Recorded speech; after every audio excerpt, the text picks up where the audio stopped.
Bueno, continuamos con esta tortura para ustedes. Así que espero que tengan paciencia todavía. Son las, a ver, me voy a fijar bien la hora si no quiero devorar más, 10:41, ¿sí? ¿Se escucha mejor? ¿Se escucha bien ahora? ¿Sí? Bien, perfecto. Ok. Hemos hablado en la charla anterior, en el tema anterior, acerca del noviazgo y del matrimonio. Recordemos que todo lo que estoy haciendo yo acá es dar algunos, como decimos en internet, links o hipervínculos para que uno después, encendiendo la atención o el interés, pueda ir después a otros lugares, ¿no? A leer o a ver buenos programas. Yo siempre repito esto, que años atrás, lo dije recién, pero lo repito por si uno está nuevo, uno capaz que no tenía tanto acceso a una buena formación porque no podía comprar sus libros o porque no tenía tiempo. Bueno, yo conozco gente hoy que se forma mucho por medio de los medios audiovisuales, por internet, ¿sí? Ahora cuento una anécdota, espérenme. Siempre es bueno el whisky temprano en la mañana. No. Café por las dudas, ¿verdad? Porque después falta que me acusen de alcohólico, lo último que me falta ahora. Bueno, hace un par de años, ya no me acuerdo en qué ciudad fue, creo que era por Orlando, por un lugar así, fui a comer a la casa de una familia de un par de matrimonios hispanos y uno de estos hombres, ayer conté esta anécdota, así que perdónenme si la repito, trabajaba en la construcción, era obrero en la construcción. Y mientras comíamos en la cena, yo hablaba de un tema y este hombre parecía muy sencillo, muy, digamos, humilde. Me decía, eso está en Isaías 7:14. Digo, bien. Y seguía conversando y decía, y esto, ir por todo el mundo anunciando el Evangelio, Marcos 16. Digo, ¿y usted es protestante? Le pregunté en un momento. ¡No! ¿Cómo me dice eso? Me dice. ¿Cómo sabe tantas citas bíblicas así de memoria? Dice yo, hace algunos años que escucho al padre Luis Toro, dice. Entonces, este hombre había tomado por hobby, me contó ahí, cuando iba y volvía del trabajo, iba escuchando los programas, y si uno se pone a pensar, el padre Luis Toro no es un genio, es un ser humano como todos nosotros, que si ustedes ven los programas, se sabe unas 20 o 30 citas de memoria, que son siempre la misma cita que un protestante te dice. No hace falta ser demasiado genial en todo esto. Y tiene un gran carisma para hablar, y bueno, es muy divertido, todo lo que uno quiera, ¿no? Pero, claro, como son siempre las mismas cosas que los protestantes van diciendo, las respuestas son siempre las mismas, no hace falta inventar la rueda, ya está inventada, ¿no? Entonces este hombre, ¿qué había hecho? Había tomado apunte de todos los típicos temas, ¿no? La Virgen María Jesús tuvo más hermanos, por lo tanto la Virgen María no fue virgen, te dicen los protestantes.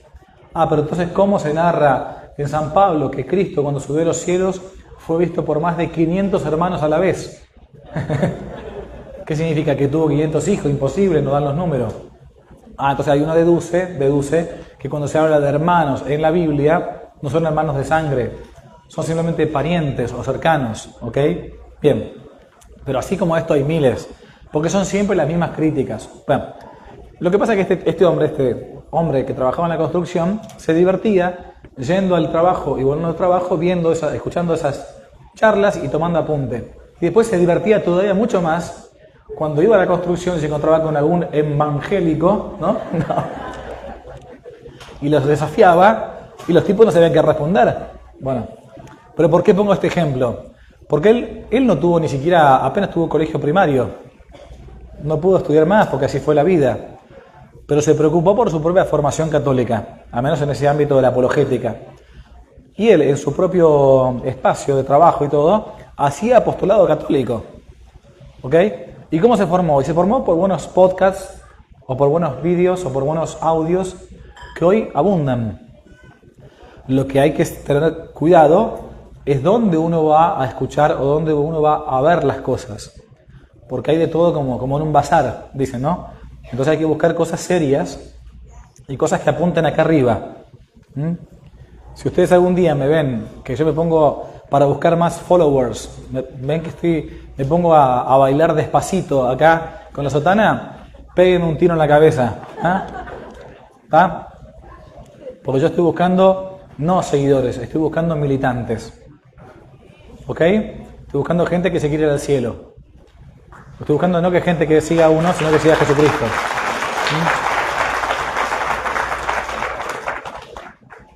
Es muy fácil hacer cosas tontas para que la gente mire, pero lo que tiene que hacer un sacerdote es tratar de intentar llegar a las almas para que las almas se vayan al cielo. Y hoy, de vuelta, tu pueblo perece por falta de conocimiento. Bien. Entonces, hoy no hay excusa, me parece a mí, para no formarse. Hay buenos libros, si a uno no es muy asiduo a la lectura porque le cuesta la lectura, oiga, escuche, busque buenos audios, buenos videos, y entonces dejemos de lado un poco las idioteces de Netflix o las películas tontas o las series. No digo que esté mal ver series, ni digo que está mal ver películas, ¿ok? Digo que está mal ver malas películas y malas series. O de estar todo el día atontado con esas cosas. Es necesario que uno busque buenas cosas. Bien, voy a hablar acá el tema quizás sencillo, pero delicado a su vez también, que me han pedido sobre la educación de los propios hijos. El Evangelio de San Marcos, en el capítulo 6, versículo 34, dice que nuestro Señor Jesucristo ve a su pueblo en Israel y se entristece, dice, porque andaban como ovejas sin pastor. Sin pastor.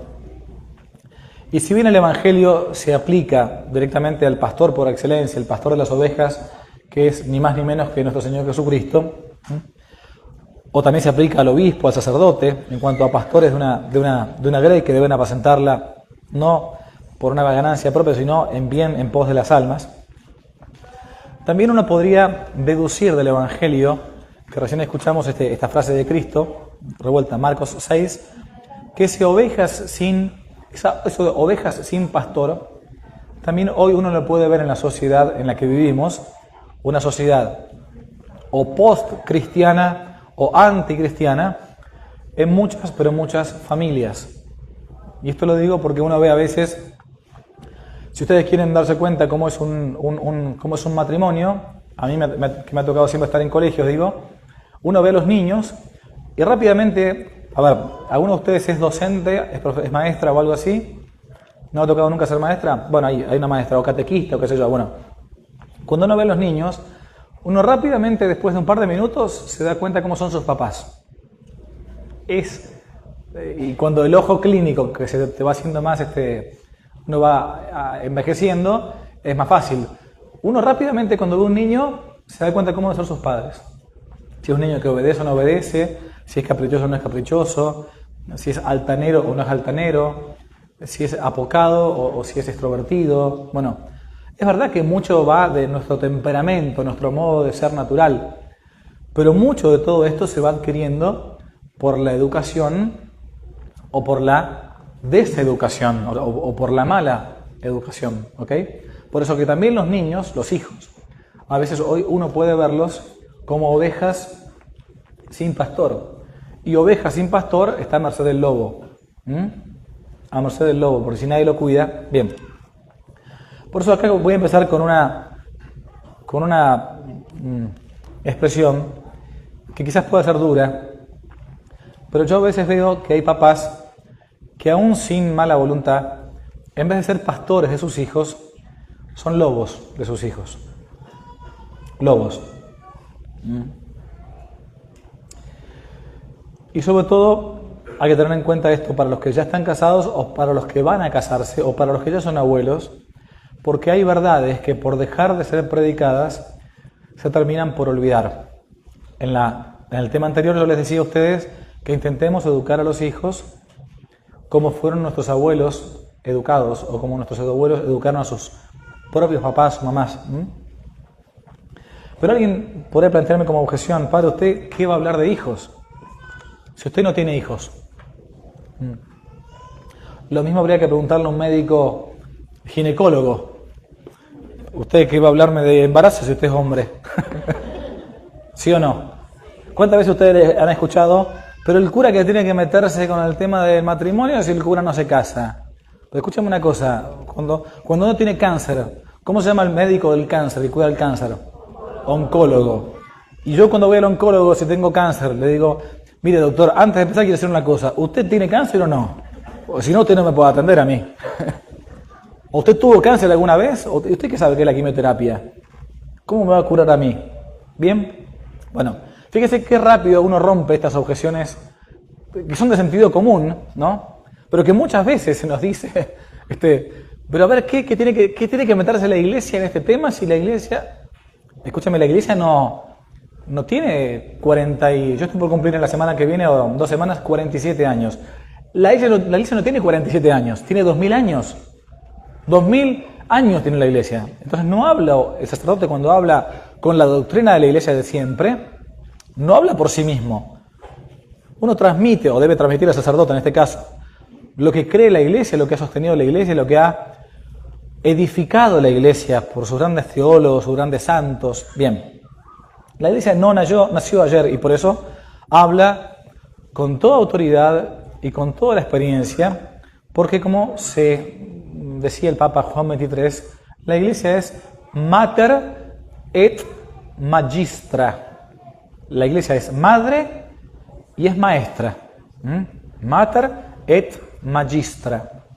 Y por eso la iglesia habla con toda esa enseñanza que viene desde los mismos apóstoles, porque es apostólica, está fundada en los apóstoles, y desde los apóstoles a todos los siglos venideros, todo el magisterio de 2000 años de la iglesia. Y en primera cosa que quiero decir de entrada, y va a resultar fuerte, pero es la siguiente, y es que un papá o una mamá se salva o se condena en gran parte por cómo fue la educación que le dio a sus hijos. Primera cosa, los padres se salvan o se condenan según la educación dada a sus hijos. Es normal que tengamos presente la obligación de los padres de alimentar a sus hijos. Es cierto, hay que aplicar por su manutención, por su salud, por su vestimenta, por su comida. Pero esto también se da incluso en los padres malos. Los papás que no son católicos o son paganos, también normalmente, o los papás que son infieles a veces incluso, o son borrachos o lo que sea, o la mamá que es una alocada que está todo el tiempo comprando ropa en todos los lugares, a pesar de que sea un poco desequilibrada, también buscan el bien de sus hijos, a menos en lo material. ¿Van entendiendo? ¿Bien? Ahora, son pocos los papás que tienen esta certeza y lo saben, que sus hijos tienen que ser educados no para la tierra, sino para el cielo. Son pocos los papás. ¿Es verdad eso? En el Evangelio de San Mateo, capítulo 7, Jesús dice lo siguiente. Miren qué interesante, escúchenme. Esto es palabra de Dios, no es palabra mía, Dice Jesús, ¿hay acaso alguno entre vosotros que al hijo que le pide pan le da una piedra? ¿O que le pide un pez y le da una culebra? Y sigue diciendo, ¿no?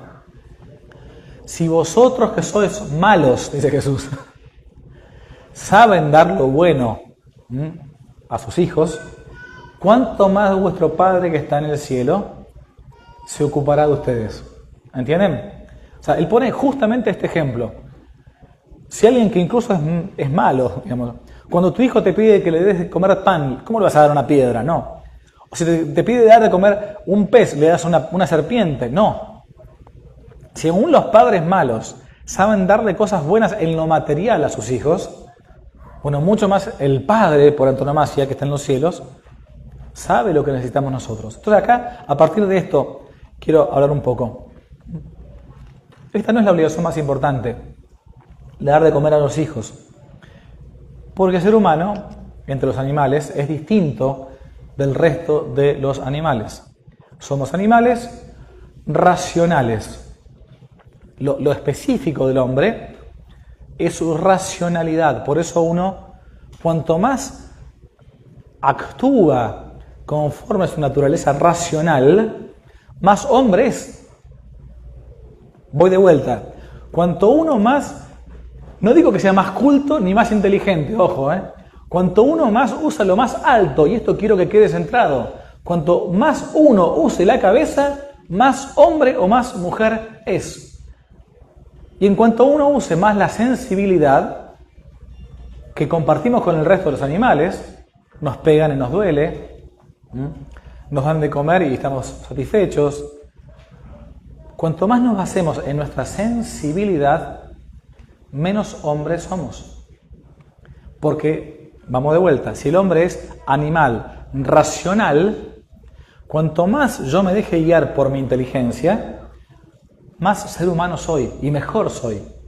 ¿Van siguiendo lo que digo? En mi patria, cuando alguien cruza un semáforo en rojo, nosotros somos de familia, muchos somos argentinos, de italianos, entonces todo, los gritos, bla, bla, bla. Uno cruza un semáforo en rojo, uno baja la ventana del auto y le dice, ¡animal! También le dice, ¡hij! En verdad, eso mejor no voy a decir. Pero cuando uno grita, ¡animal! ¿Qué está haciendo uno? Le está quitando lo propio de su especie.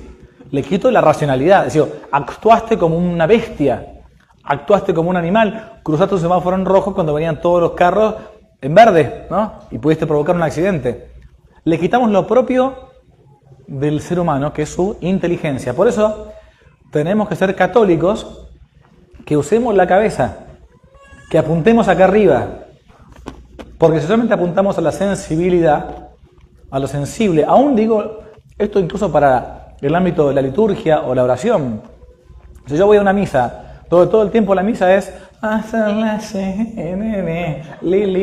ay, qué bien que me siento, pero vos no vas a misa para sentirte bien, vas a misa para rezar, para elevar tu alma a Dios, para mover tu alma hacia el cielo. Si yo quiero mover mi cuerpo, voy a otro lugar, no voy a la misa. ¿Van entendiendo lo que estoy diciendo? Yo no digo que esté necesariamente y siempre mal, digo que eso es quizás hay gente que le sirve para iniciar un poquito al principio, ¿sí? Pero después, cuando se acaba el fuego, se acaba lo sensible, poco y nada queda después. Por eso, de vuelta, hay que saber formar las inteligencias. Si no formamos las inteligencias, nos dan vuelta como una hoja, como un panqueque directamente, ¿sí? Bien. ¿Quién de vosotros que su hijo le pide un pan le da una piedra, o un pez y le da una serpiente? La obligación más importante es intentar buscar que los hijos se vayan al cielo, porque, reitero, somos distintos del resto de los animales. Y por ser un ser espiritual el hombre, además de corporal, somos espíritu y cuerpo, somos alma y cuerpo en una unión sustancial, ¿sí? Es necesario que después de nuestro nacimiento y después del bautismo seamos educados por aquellos que tienen la obligación primaria y principal de esto, que no son los curas, que no son las monjas, que no es el papa, es el papá y la mamá.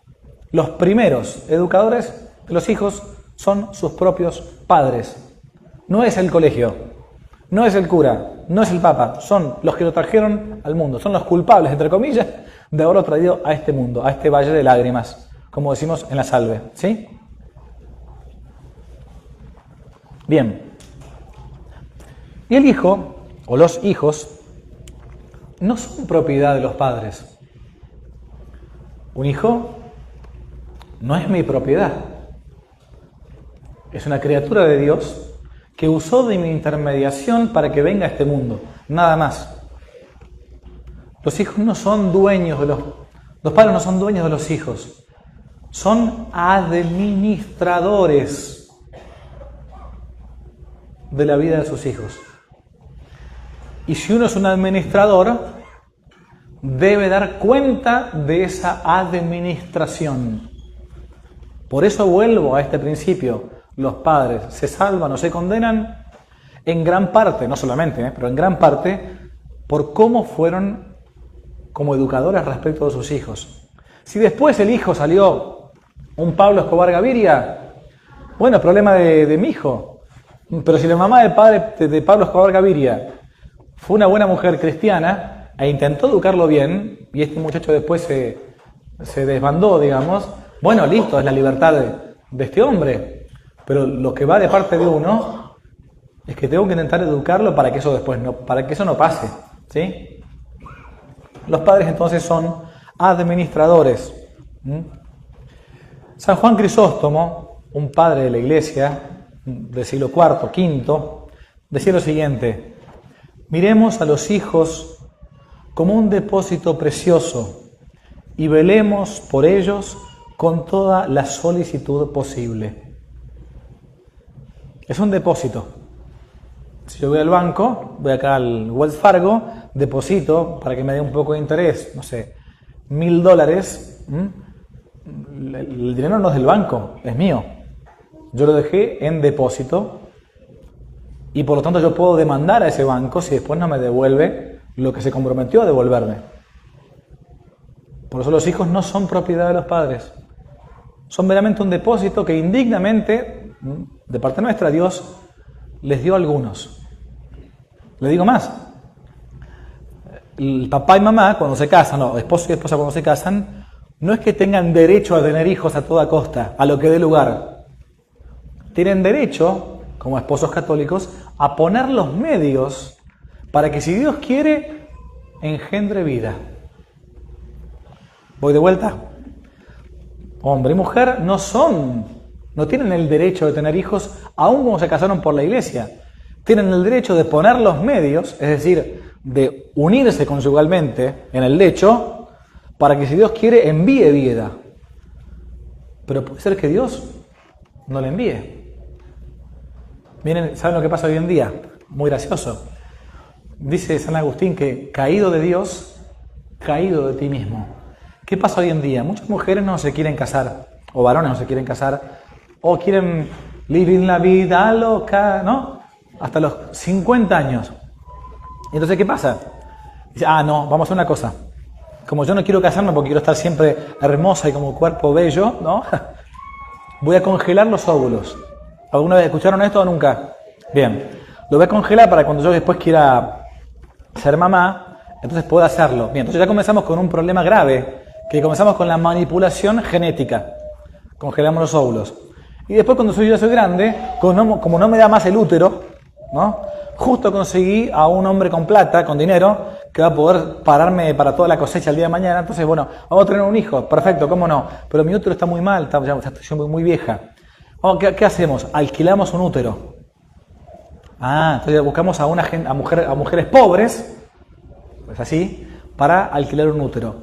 Pero como el marido ya no tiene mucha fuerza porque ya es grande y lo que sea, no, a mí no me gustaría que fuera como vos porque son medio, no sé, medio gordo, medio barbudo, no. Vamos a buscar a alguien que sea más de un gringo. Entonces el gringo se masturba, es así funciona, te estoy diciendo cómo está. Deja esperma congelado y es donante de esperma. Entonces tenemos esperma de un gringo, el óvulo de esta mujer cuando tenía 25 años, la mujer hispana, ucraniana o rusa que no tenía plata, que va a poner el útero, o una morena. Y entonces después, cuando nace, el chico o la chica es hijo de la mujer, pero no de la morena esta, sino que, y a su vez, no del papá, no del esposo o de la pareja, sino del gringo este que había donado. Pero compliquémosla más todavía, que esto existe. No, pero ¿para qué vamos a estar alquilando el útero a una persona que está alquilándolo? Porque después se encariña. Entonces, mejor hagamos que, no sé, mi sobrina, que tiene 25 años, porque dentro de todo queda en familia, o mi mamá. Entonces, no sé si estamos entendiendo esto. ¿Ustedes nunca escucharon esto? ¿O soy un enfermo yo que lee los diarios? Nada más. Entonces yo cuando digo esto es un mundo apocalíptico. Es tan fácil y a su vez tan placentero traer hijos al mundo que yo no sé por qué uno no quiere hacerlo. Pero fíjense cómo estamos llegando a ese punto donde todo es una locura.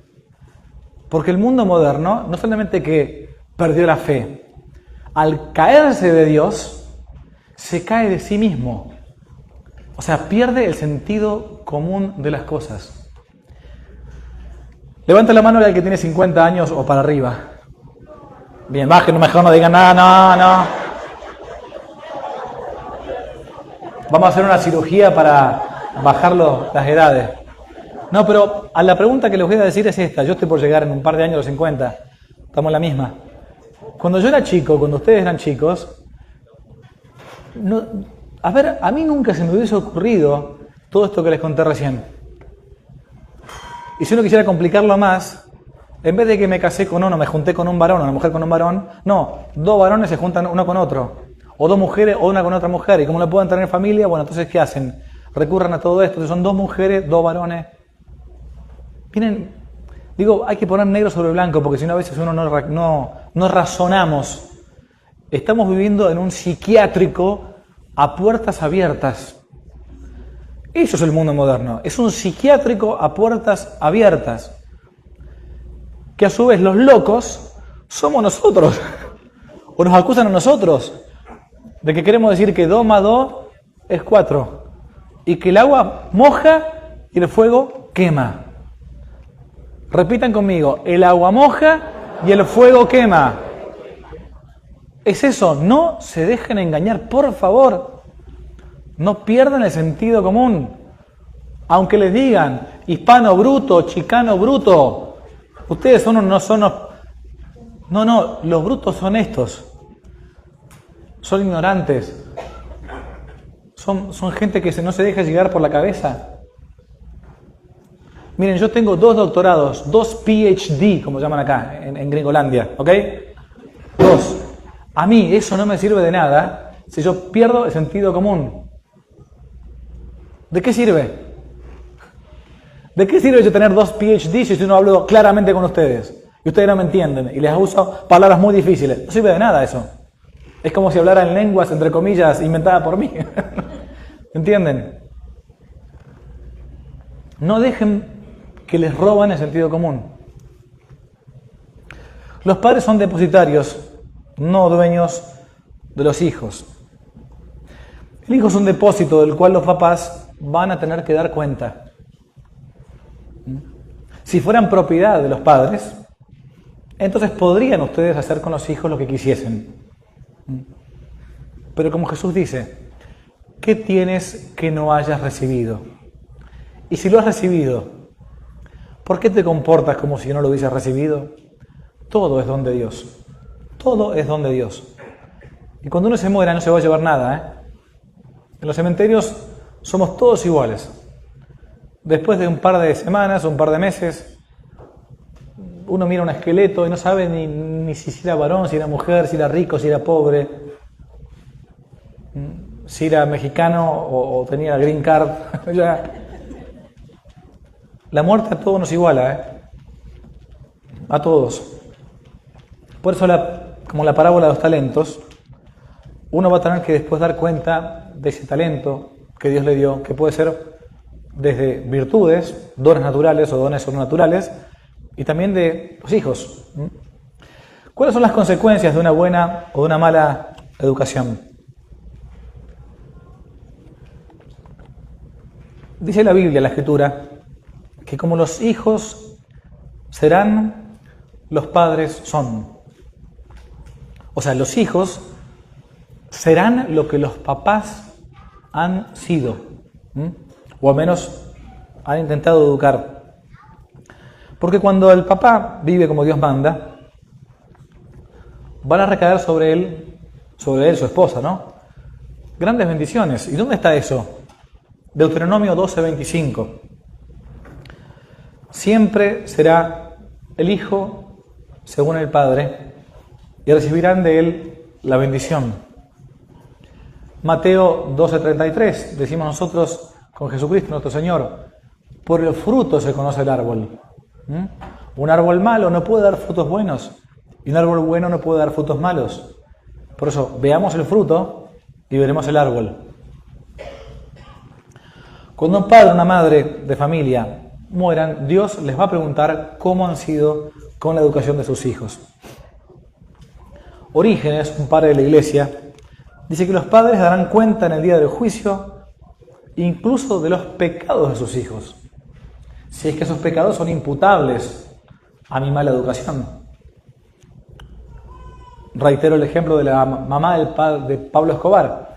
Si la mamá de Pablo Escobar maleducó a su hijo, y él después, del Chapo Guzmán, si quieren, de cualquiera de estos conocidos, y él después, por esa mala educación que tuvo, fue un loco, un delincuente, su madre y su padre darán cuenta en el día del juicio de cómo fueron educándolo. Si lo educaron bien y él después se desvió por su mal uso de la libertad, bueno, no será imputable a sus padres eso, será imputable solamente a él. Pero si no educaron bien a su hijo, van a ser culpables también de los pecados de sus hijos. Quien educa bien a su hijo, en cambio, el día de su muerte no se reprochará nada, porque estará tranquilo. Hice todo lo que pude. A veces qué triste es ver los padres que se preocupan porque su hijo tenga todo en lo material y poco en lo espiritual. Se preocupan del iPad, del iPhone, del iPod, pero no se preocupan del infierno. iPod, iPad, infierno. Infierno también hay que decir. Claro, empieza con I, ¿no? Es triste ver cómo uno no educa a los hijos en el temor de Dios. Ustedes seguramente conocerán la historia, o la Virgen de Fátima, los 3 pastorcitos de Fátima, ¿no? Jacinta, Francisco y Lucía. Cuando Nuestra Señora, la Virgen Santísima, se aparece el 13 de mayo de 1917, en Fátima, ¿qué es lo que hace? En la primera aparición, la Virgen Santísima hace algo que es lo antipedagógico. ¿Qué hace? Dice Sor Lucía de Fátima que abre sus brazos, la Virgen María, ¿y qué les muestra a los pastorcitos? Les muestra una clase de psicología, les muestra una clase de psicopedagogía. Le dice, niños, ustedes son buenos, no se repriman, hagan lo que ustedes quieran, no hagan caso a sus padres. No. Abre los brazos, primera aparición, mire que tuvo varias, desde el 13 de mayo hasta el 13 de octubre de 1917. Abre los brazos y les muestra el infierno a los niños. ¡Horror! ¡Ay, qué poco pedagógica la Virgen María! ¿Cómo le va a mostrar el infierno a los niños? ¡Se van a traumar! No, animal. Se van a traumar si no los educas bien. Gracias a Dios la Virgen Santísima no estudió psicología. Y como una mamá sabe lo que es bueno a sus hijos. Le muestra el infierno y les dice lo siguiente. Niños, este es el infierno. Allí van muchas almas que se condenan porque nadie reza por ellas. Nadie hace penitencia por ellas.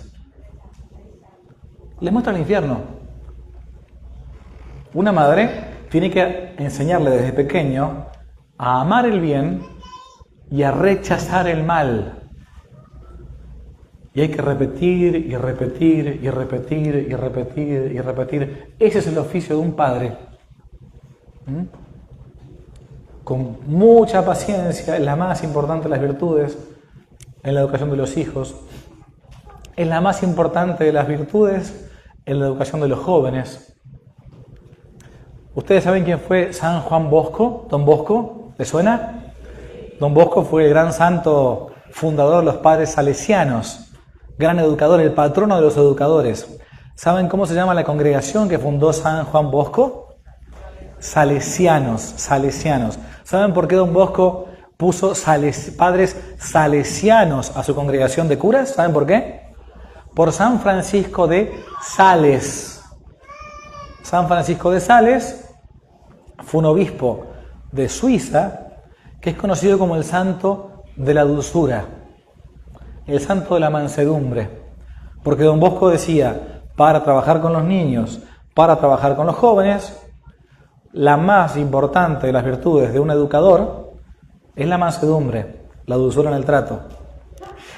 Porque uno tiende a perder la paciencia con los niños y con los jóvenes, es normal. Por eso uno tiene que estar dispuesto a estar todo el día con ellos. Es lo que se conoce como el método preventivo. Estar siempre cercano a ellos, casi como dándoles, dice Don Bosco, cito de memoria, casi dándoles la imposibilidad física de cometer un pecado. Porque como estoy cerca de mamá o papá, bueno, por lo menos por respeto, por vergüenza, por miedo, por lo que sea, voy a intentar portarme bien, ¿no? Pero muchos padres, a ver, acá estamos en un colegio público, ¿no? Depositan a sus hijos 8 horas en un colegio público, o más. 8 horas después el niño duerme. 8 horas el niño está en casa. Pero muchas veces el papá o la mamá a veces no están en casa, o no pueden, o no quieren, o lo que fuere. Entonces, ¿quién educa a sus hijos? Esto lo educa. Esto. Y si esto no es bueno, entonces, perdón, pero ¿es la realidad o no? ¿Cómo quiero que salga mi hijo después? ¿Con que yo le dé una pequeña conversación media hora por día, a la noche del día, en la cena, cuando llego molido a palos del trabajo? ¿Esa es mi educación finalmente? Yo lo digo de vuelta, para mí, ayer lo dije en la radio, creo, si yo tuviese que venirme a vivir a Estados Unidos, una de las cosas que haría, porque lo siento como una vocación clara, es donde Dios me plante, armaría un tipo homeschooling católico para familias de inmigrantes hispanos. Porque los colegios privados aquí en Estados Unidos son caros. En cambio, si uno arma una especie de cooperativa de buena línea, con buenos contenidos, yo soy muy amante de la vida de Madre Cabrini, que hizo eso con los inmigrantes de las familias italianas. ¿Entienden? Bueno, yo haría eso si Dios me diera fuerza y vida y no me meten en la cárcel antes, ¿no? Haría eso en un lugar como Estados Unidos.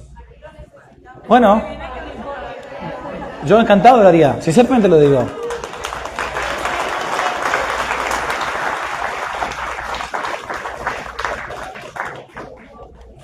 Para nada es difícil. Yo soy un convencido de que para las grandes obras hace falta nada más que un par de personas, pero que tengan las ideas bien puestas en la cabeza, dispuestos a que para quitarles esas ideas les tengan que cortar la cabeza. A mí me han educado así. O sea, para sacarme una idea que yo considero que es buena, tenemos, como católicos digo, estar dispuestos a que nos corten la cabeza. Bueno, yo creo que sería un servicio muy grande para la Iglesia en Estados Unidos, especialmente para los que han inmigrado de sus países, porque el tesoro más grande que uno tiene son los hijos, los nietos, o sea, es lo que nos queda. A veces es triste mejor dicho, corroborar, como cura, yo lo digo, en las confesiones, cómo muchos pecados que los hijos o los niños, los jóvenes confiesan, se evitarían muy fácilmente si sus papás hubiesen tenido un poco más de cuidado con ellos, si los hubiesen aconsejado. Esto que les contaba antes del tema del noviazgo, por ejemplo. Hay que hablar con los hijos de estas cosas. No hay que tener vergüenza. No hay que tener miedo. Hay que mostrarles confianza. Porque si uno no se las muestra, el chico va a buscar por otro lado, ¿Qué significa para ustedes amar? A ver, ¿qué es amar?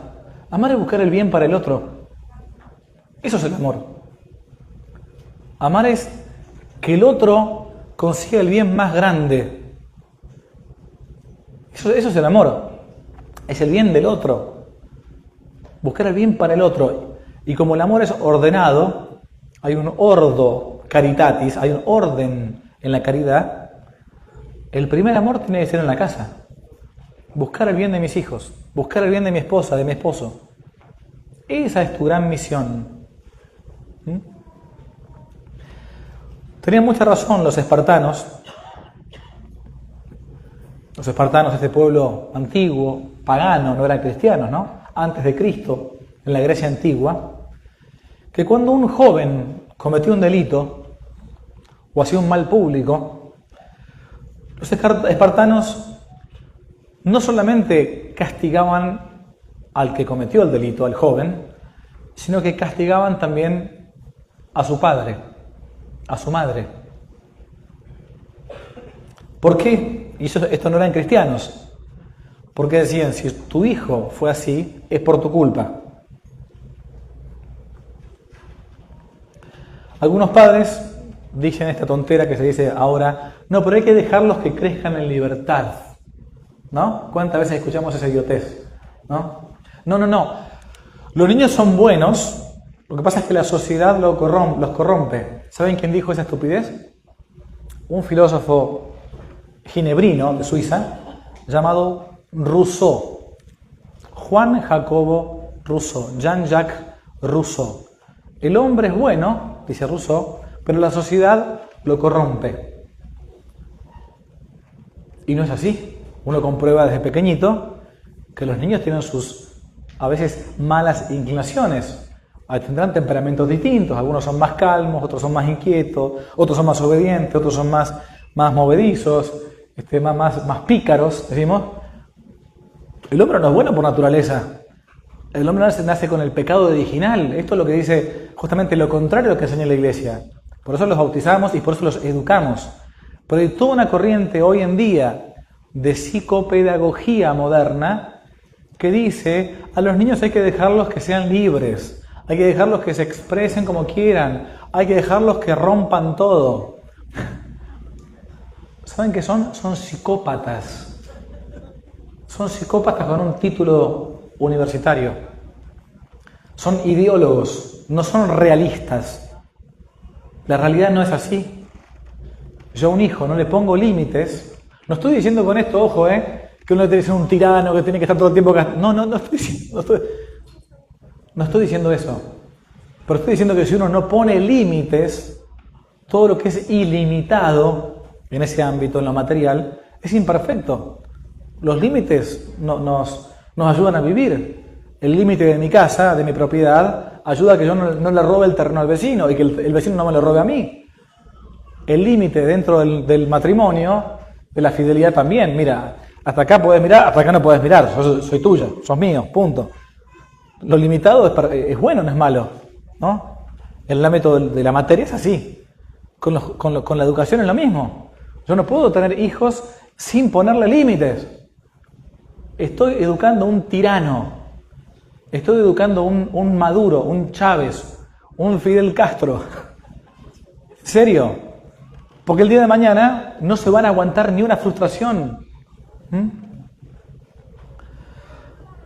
Es mucho más fácil, dice la Escritura, el rey Salomón, lo siguiente, dice, instruye al joven según su camino y ni siquiera de viejo se apartará de él. Repito, instruye al joven según su camino y ni siquiera de viejo se apartará de él. San Agustín, el gran santo padre de la Iglesia, siglo IV, V, decía una frase que vale la pena recordar si pueden. Dame los primeros 8 años de vida de un niño y te regalo el resto. Dame los primeros 8 años de vida de un niño y te regalo el resto. Porque según la sana psicología, según la sana antropología, los primeros años son decisivos en la educación de los hijos. Yo no digo después con esto que, ya está, perdí el tiempo, siempre hay tiempo para redimirse, siempre hay tiempo para seguir aconsejando, aun cuando el hijo ya es grande, uno sigue siendo mamá o papá, siempre uno puede remediar eso con la oración, con el ayuno, con la penitencia, con el consejo, pero es mucho más sencillo si uno de a poquito, desde pequeño, entrena a los niños. Esto que voy a decir va a ser escandaloso, ¿ok? Una de las tantas cosas escandalosas que van a escuchar de mí. Pero los niños, entiéndase bien lo que digo, son como animalitos que hay que domesticar desde pequeños. En el buen sentido de la palabra lo digo, porque si uno no les da buenos hábitos, con el tiempo después es mucho más difícil. Porque al arbolito hay que enderezarlo cuando es pequeño. Cuando ya es un roble, o es, ¿cómo se llaman estos árboles hermosos que hay por acá cerca? Me dijeron altísimos. ¿Ah? Esos grandotes que son colorados, ¿no? Bueno, esos. ¿Cómo haces para enderezar un árbol de esos gigantescos? Imposible. Hay un gran sacerdote argentino que falleció, ustedes pueden encontrar sus libros en internet, el padre Leonardo Castellani, que escribió un libro de fábulas y le puso como nombre Camperas por el campo, ¿no? Por el campo, fábulas camperas. Y cuenta esta pequeña fábula, muy cortita, ya la digo rápido, llamada así, el cicutal. ¿Ustedes saben lo que es la cicuta? La cicuta es un árbol que tiene un fruto que es venenoso, que si uno come ese veneno, muere. La cicuta es lo que le dieron a beber al gran filósofo Sócrates, ¿no? Para su pena de muerte. Él bebió y murió así, lo mató el gobierno en Grecia, en Atenas, ¿no? Tuvo que beber cicuta, era el modo una de las penas de muerte que había en Grecia, en la Grecia antigua. El cicutal es el árbol de cicuta, de este veneno. La fábula es muy cortita, son pocos renglones, dice así. Don Agapito Fuentes, llamado así, vio un día una plantita de cicuta al lado de su maizal y le dijo: no te doy con el azadón porque tienes unas florcitas tan blancas y tan hermosas, y también porque tengo pereza hoy de tomar la asada. Otro día vio un cardo y tampoco lo cortó, porque tenía una flor azul y para que los pajaritos comiesen las semillas de esa florcita tan hermosa. El viejo era medio poeta, cariñoso con las flores y con los pájaros. Por un cardo y una cicuta no se va a hundir la tierra, dijo don Agapito. Pasaron los meses y don Agapito estuvo en cama, con reuma. Y cuando se levantó de la cama, se arrancaba los pelos de la cabeza. Había un cicutal tupido hasta la puerta de su rancho, todo salpicado por cardos, que ya no podía arrancarlos ni con un arado. Y su maíz tan lindo y tan pujante había ya desaparecido. Moraleja: hay que desarraigar el mal aunque sea lindo, y cuanto más lindo sea, más pronto hay que desarraigarlo, dijo el viejo. Caray, a mi edad ya debería haberlo sabido.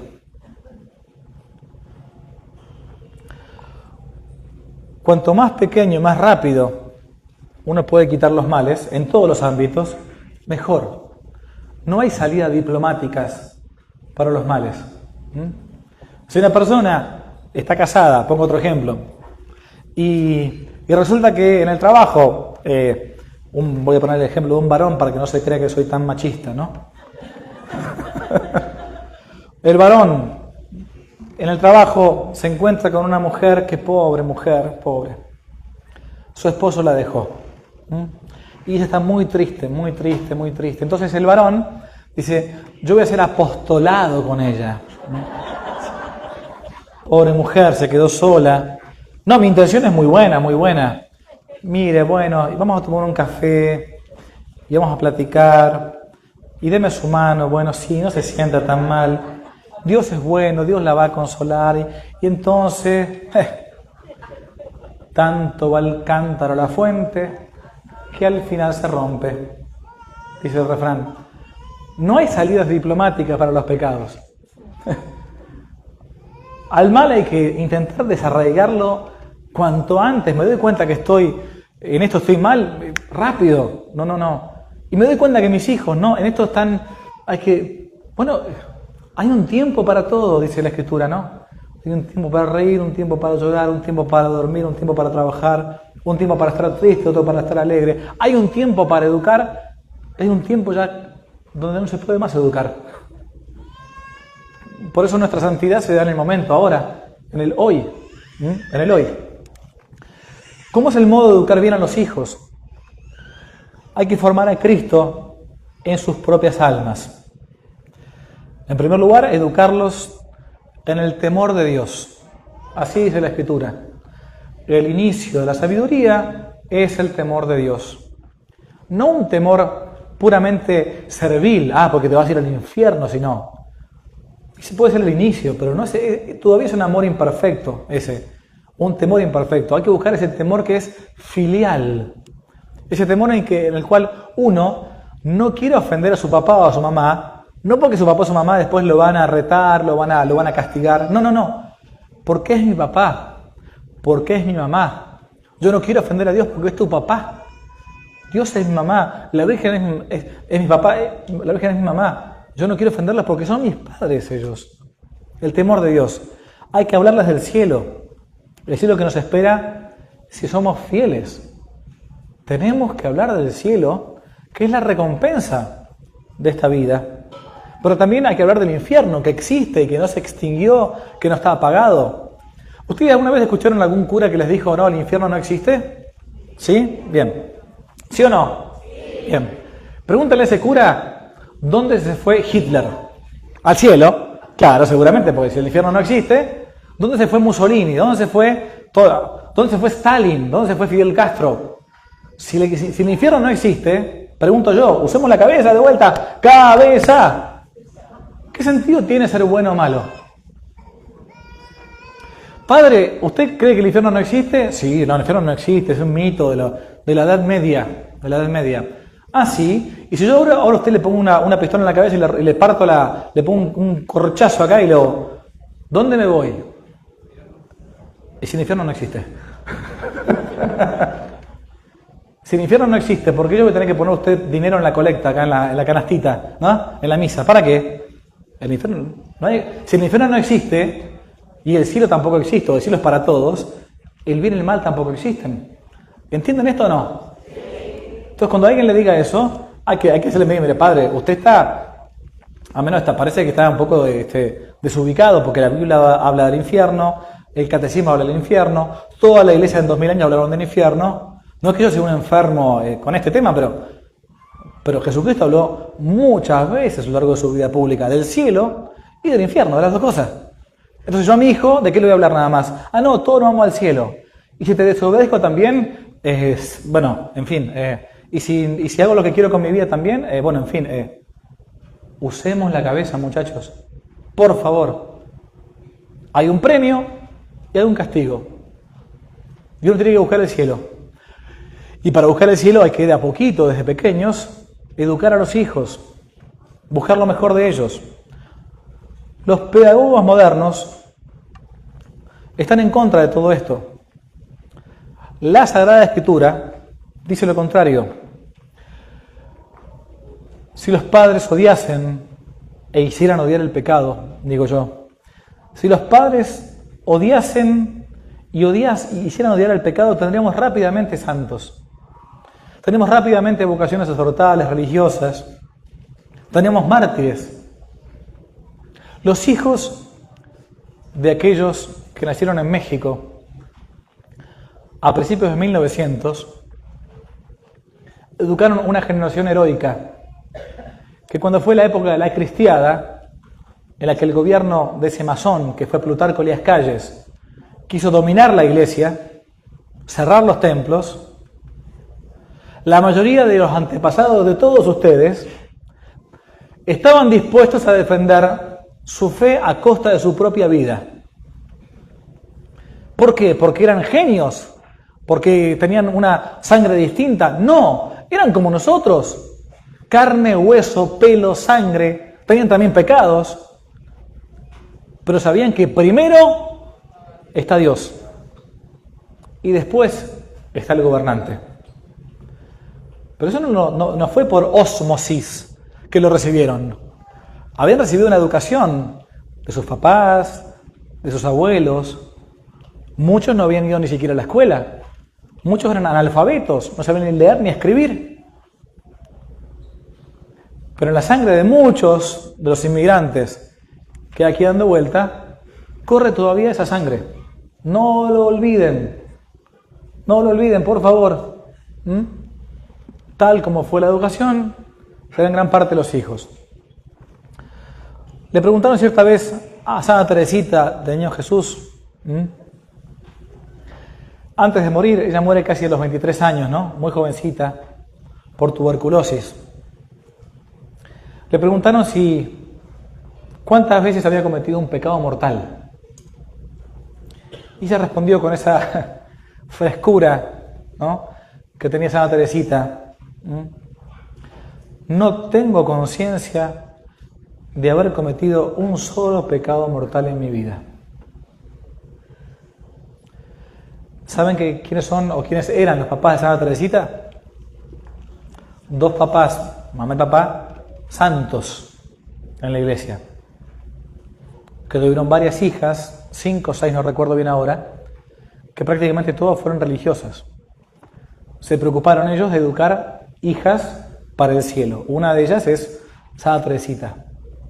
Pero no porque fuera, esto es lo que yo quiero que uno entendamos, nadie nace santo. El santo se hace con el tiempo. El santo se autofabrica por la gracia de Dios. No importa el pasado que hayamos tenido. San Agustín, que acabo de citar un par de veces hoy, hasta los 30 años no estaba ni bautizado. Más todavía, San Ignacio de Loyola. San Pablo fue uno de los primeros que estuvo, o fue de los que estuvo en el primer martirio de la historia después de nuestro Señor Jesucristo. San Pablo estuvo participando, lo cuenta él mismo para humillación, en el martirio de San Esteban, protomártir, el primer mártir. San Pablo perseguía a cristianos. San Pablo iba en busca de la matanza de los cristianos hacia Damasco. Y después, con el tiempo de su conversión, fue San Pablo. Y San Pablo también cometía sus pecados. Tengo clavado en mí el aguijón de la carne, decía San Pablo. 3 veces le he pedido a Dios que me lo quitara y 3 veces me ha respondido, mi gracia te basta, mi gracia te basta. Una vez idealiza a los santos pensando que son impecables. Santa Teresita narra no haber cometido en conciencia ningún pecado mortal. Pero otros santos han tenido sus grandes caídas, pero se han levantado, se han enmendado, se han corregido, han buscado imitar a Jesucristo en todo, porque eso es la santidad, la imitación de Cristo. Levanta la mano acá el que conoce el libro Imitación de Cristo. A ver. Bien, menos de la mitad. Así, miren, así chiquitito, así. Muchísimas ediciones. Les puede hacer una enorme bien a sus almas si ustedes leen una paginita por día nada más. Es un libro que ha fabricado santos. Por cierto, Santa Teresita era su libro de cabecera. Cuenta ella que lo conocía de memoria, de tantas veces que lo había leído. Hay que vigilar las amistades de los hijos. Hay padres que ni siquiera saben con quién está su hijo en este momento. Vigilar o ver cómo habla mi hijo, qué ropa usa mi hijo, qué música escucha tu hijo. En YouTube hay siempre una serie o un video que hace que un canal se haga más viral. ¿Saben eso? Uno puede estar toda su vida haciendo videos de YouTube, ¿no? Hasta que un video, ¡pum!, hace que se viralice algo porque a alguien le interesó y... Bien, ¿saben cuál fue el video que hizo conocido que no te la cuenten? No fue un video de historia, no fue un video de los cristeros, no fue un video de catecismo, no fue un video de las ideologías, del marxismo, del liberalismo. El video es un video muy cortito, de 10 minutos o 12 minutos. Después, si quieren, con el tiempo lo pueden ver. Yo lo hice a principios del 20 o a fines del 19, por ahí. El video se llamaba así, o se llama así. Se llama ¿Qué música escuchamos los católicos hoy? ¿Saben de qué trataba el video? Le pedí a una alumna del colegio que escuchaba reggaetón que me pusiera los títulos del top 10 del reggaetón, o del top 10 de las canciones que en ese momento se escuchaban, al menos en español. Agarré el top 10, me escuché cada una de las canciones patéticas y fui desgrabando la letra. Y después hice un video mostrando partes del videoclip de la canción y cortando la canción y leyendo la letra en voz alta. Bla, bla, bla. Mamacita, que te vengo por acá, que te pongo acá, que te toco. A ver, es todo lo mismo. Es todo lo mismo, la letra la misma, el ritmo lo mismo. Me río porque la gente, hoy que la mujer es un objeto sexual en esas canciones. Hijo mío, o somos tontos. Hay una hipocresía tan grande en este mundo moderno que nadie se anima a decir, el rey está desnudo, muchachos. Miren, está desnudo el rey, ¿no? Es como el cuento de Andersen, ¿no? El rey está desnudo, no se dan cuenta. Vivimos un mundo hipócrita, un mundo de mentirosos. Ese video entonces, ¿qué música escuchamos los católicos hoy? Véanlo porque, no por mí, sino porque se van a dar cuenta de lo grotesco de todo eso. Si un papá o una mamá no intenta pero explicarle a sus hijos, no solamente, no escuches esto porque es una porquería. Vamos a escuchar la canción, dale. Ponemos alta. Vamos a escucharla. Paremos, pausa. ¿Te gustaría que tu novio te dijese, venga que voy a perrear, acá que está? ¿Te gustaría que una carta de amor que te pusiera eso? No. ¿Y entonces por qué lo escuchas? Pero no, yo tengo hijos varones, al revés. A tu hijo varón, ¿te gustaría que esto le dijese un muchacho a tu hermana? Le rompo la cabeza. Entonces, si esa mujer también tiene seguramente hermanos, padre, ¿te gustaría que eso le dijeran a tu hija? ¿Te gustaría que tu hijo tuviese como novia esa mujer a la cual va destinada esa letra? ¿Te gustaría que tu hija o tu hijo baile así como esto, como si fuera un simio, un orangután, un mono? No, entonces, muchachos, usemos la cabeza. No nos dejemos vender un mundo que no existe. Es un mundo hipócrita este. Es un mundo hipócrita. Entonces, el papá o la mamá que no mira eso, no está atento, porque eso es lo que es el oficio del padre. Si no te hubieses casado, campeón. No te hubieses casado. Hubieses hecho feliz a un hombre con el que no te casaste, ¿no? O a una mujer con la que no te casaste. Ese es el oficio del padre o la madre. Cuando yo era chico me acuerdo que una de las enseñanzas más horribles que tuve que padecer, fue una vez que me agarró el vicio de robar. Éramos chicos. Acá no sé si se daba esto, pero en mi país había autos nuevos, carros nuevos, y estaban el simbolito del Audi, ¿no? Del Mercedes-Benz, o de lo que sea. Entonces, íbamos con un cuchillo, perdón, es un pecado de la niñez, o con un destornillador. Cuando no nos miraban, coleccionábamos las marcas de los autos, ¿vieron? Bueno, las peores cosas que me pasó en mi vida fue cuando mi madre se enteró de esto y me hizo ir a la casa del vecino a tocar la puerta, a devolver lo que había robado. Una humillación durísima. Pero de ahí en adelante, santo remedio. Santo remedio. Prefiero ser pobre, pero honrado, ¿no? Pero es así, es que si uno no hace ese tipo de acciones con los hijos, bueno, después con el tiempo, hay que desterrar de la casa los malos libros, las malas revistas.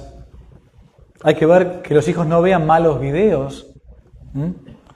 A veces, otra vez hablaba con una mamá, perdón, Víctor, que me extienda con esto, pero creo que vale la pena. Hablaba con una mamá hace un mes o menos. Hice una entrevista a una mamá que se encarga de una asociación que busca de mamás o papás de hijos que están buscando la transformación sexual, digamos, ¿no? Entonces, esta era mamá de una hija que se había arrancado los senos, ¿no? Y han creado un grupo llamado Manada, de madres, ¿no? Esta mujer fue la única entrevista que yo tengo en varios años de YouTube donde la mujer no se le ve la cara. Puso una especie de banner o así o de cuadro. Ella no quería ver la cara porque su hija padece esto, donde no quería que su hija la reconociera. Entonces me contaba toda la historia, toda la transición de su hija, cuando les contó por una carta que ella se consideraba atrapada en el cuerpo equivocado, y era lesbiana, bla, bla, bla, bla, bla. Entonces, en un momento yo no pude más y le pregunté, mire, perdóneme, en la entrevista esto, ¿no? ¿Usted por qué cree que su hija llegó a lo que llegó? Y me dijo, porque nosotros, padre, no íbamos vigilando los vídeos que ella veía. No nos dimos cuenta. Le entregamos un celular a los 12 o 13 años, empezó a ver cosas de TikTok o de YouTube, qué sé yo, en su habitación, y un día se despertó y dijo, yo soy lesbiana. Me contó algo más que yo ni conocía, ahora aprendí lo que son.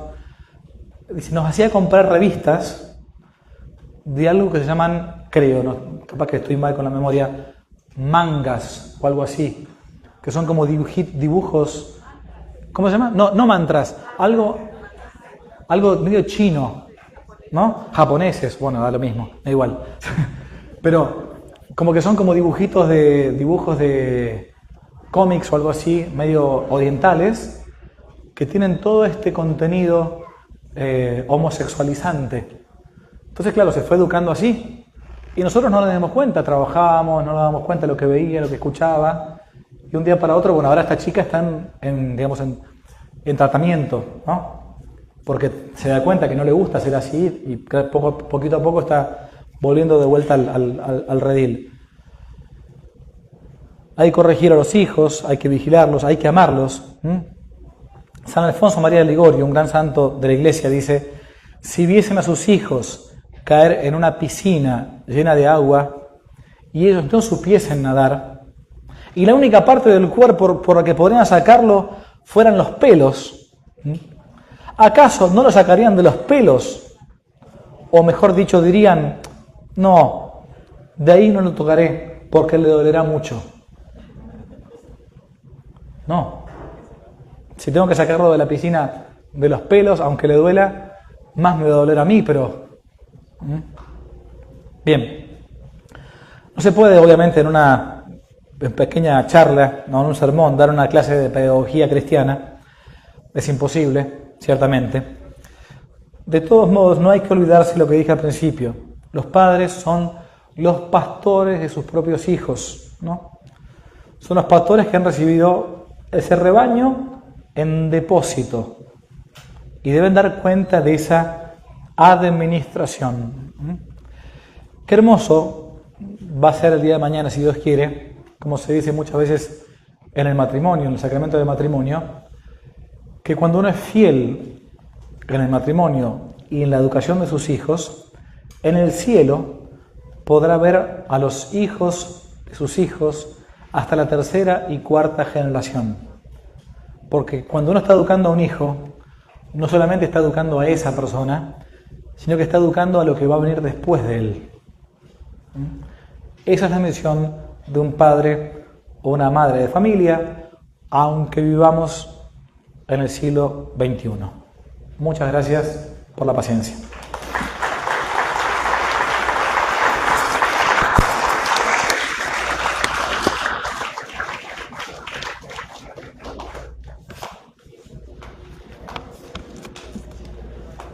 Si les gustó el video, aparte de suscribirse, activar la campanita y comentar, en la descripción de este video se van a encontrar con el link de la plataforma Patreon, un modo concreto de apoyar este apostolado que intenta hacer una contrarrevolución cultural y espiritual. Dios les bendiga y que no te la cuenten.